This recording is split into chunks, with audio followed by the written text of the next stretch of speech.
Hi friends, welcome back to Madhuri tasty food.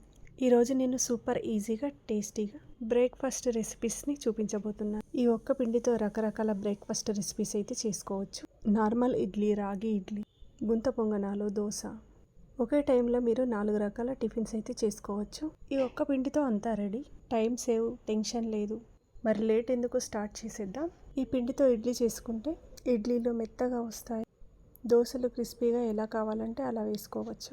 గుంత పొంగనాలు ఫ్లఫీగా, క్రిస్పీగా చాలా బాగా వస్తాయి. పల్లీ చట్నీతో కనుక తిన్నట్లయితే సూపర్గా ఉంటుంది. నా ఛానల్ని ఫస్ట్ టైం చూస్తున్నవారు సబ్స్క్రైబ్ చేసుకోండి, లైక్ కొట్టడం మాత్రం మర్చిపోకండి. లేట్ చేయకుండా మన మల్టీపర్పస్ పిండిని ఎలా ప్రిపేర్ చేసుకోవాలో చూసేద్దామా. మరి 2 కప్పుల రేషన్ బియ్యము, 1 కప్ మినప్పప్పు తీసుకోవాలి. 1 కప్పు అటుకులను తీసుకోవాలి. ఇప్పుడు ఒక బౌల్ తీసుకొని బౌల్లోకి 2 కప్స్ రేషన్ బియ్యాన్ని వేస్తున్నాను. మీరు రోజు వాడుకునే నార్మల్ రైస్ను కూడా వేసుకోవచ్చు. రేషన్ బియ్యాన్ని వేసుకోవడం వలన టిఫిన్స్ బాగా వస్తాయి. ఇప్పుడు 2 కప్పుల బియ్యానికి 1 కప్పు మినప్పప్పు వేసుకోవాలి. ఇప్పుడు బియ్యం మినప్పప్పుని 2 సార్లు కడిగి పెట్టుకోవాలి. కడిగిన బియ్యం మినప్పప్పులోకి 1 టీ స్పూన్ మెంతులు వేసి బియ్యం మినప్పప్పు మునిగేలాగా వాటర్ వేసుకోవాలి. ఇప్పుడు ఒక బౌల్లోకి 1 కప్ అటుకులను తీసుకొని ఒకసారి కడిగి అటుకులు మునిగేంత వరకు వాటర్ వేయాలి. ముందుగా కడిగి పెట్టుకున్న మినప్పప్పు, రైస్, మెంతులు బౌల్ పైన మూత పెట్టి మినపప్పు, రైస్, అటుకులను 5 అవర్స్ నానబెట్టుకుంటే సరిపోతుంది. ఇలా నానబెట్టుకున్న 5 అవర్స్ తర్వాత ఇప్పుడు ఒక మిక్సీ జార్ తీసుకొని అటుకులను వేసిన తర్వాత ఇప్పుడు బియ్యం మినపప్పు నుండి వాటర్ని వేరు చేసి ఇప్పుడు బియ్యం మినపప్పుని మిక్సీ జార్లో వేసుకోవాలి. బియ్యం మినపప్పు అటుకులను ఇలా మిక్సీ పట్టుకోవాలి. ఇలా మిక్సీ పట్టుకున్న పిండి ఒక పెద్ద బౌల్లోకి వేసుకోవాలి. మనం మిక్సీ పట్టేటప్పుడు పిండిని మరీ పల్చగా కాకుండా ఇలా గట్టిగా బరకగా ఉండేలా చూసుకోవాలి. ఇలా మిక్సీ పట్టుకున్న పిండిని బౌల్లోకి తీసుకున్న తర్వాత ఇలా సన్నగా ఉన్న 1 కప్పు గోధుమ రవ్వను తీసుకోవాలి. ముందుగా మిక్సీ పట్టి పెట్టుకున్న పిండిలో 1 కప్పు గోధుమ రవ్వ వేసి గోధుమ రవ్వను పిండిలో బాగా కలిసేలాగా కలపాలి. పిండి ఫర్మెంట్ అవుతుంది కాబట్టి పిండి క్వాంటిటీని బట్టి పెద్ద బౌల్ తీసుకోవాలి. పిండిలో ఇలా గోధుమ రవ్వ బాగా కలిసేంత వరకు ఇలా కలిపిన తర్వాత పిండి ఫెర్మెంట్ అయ్యే వరకు మూత పెట్టి 6-7 అవర్స్ ఇలా రాత్రంతా ఉంచాలి. 6-7 అవర్స్ తర్వాత మూత తీసి పిండి ఇలా బాగా పొంగుతుంది. ఇలా ఫర్మెంట్ అయిన పిండిని మొత్తాన్ని ఒకసారి కలపాలి.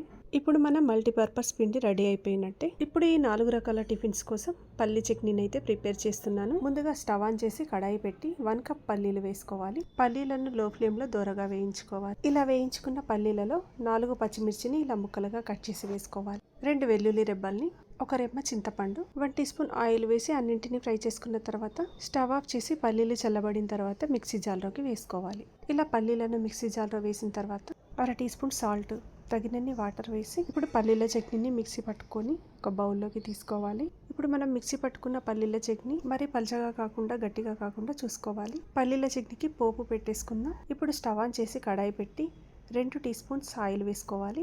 1/2 టీ స్పూన్ ఆవాలు, 1 టీ స్పూన్ శనగపప్పు, 1/2 టీ స్పూన్ జీలకర్ర, 2 ఎండుమిర్చిని వేసి ఇలా తాలింపు బాగా ఫ్రై అయిన తర్వాత పల్లి చట్నీలో ఈ తాలింపుని వేసేయాలి. మనం చేసే టిఫిన్స్కి పల్లి చట్నీ సూపర్గా ఉంటుంది.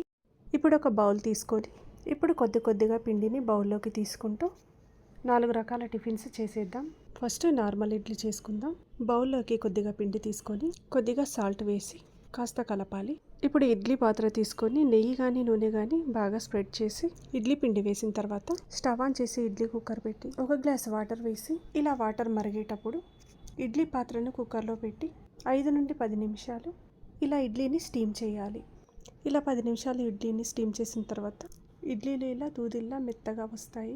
పర్ఫెక్ట్, మన నార్మల్ ఇడ్లీ రెడీ అయిపోయింది. ఎంత బాగా వచ్చాయో చూసారా, ఎంత సాఫ్ట్గా వచ్చాయో చూసారా. నోట్లో పెట్టుకుంటే కరిగిపోయేలా ఉంది ఇడ్లీ. ఇప్పుడు మనం రాగి ఇడ్లీని ప్రిపేర్ చేసుకుందాం. అదే పిండిలో 2 టీ స్పూన్స్ రాగి ఇడ్లీ కలుపుకోవాలి.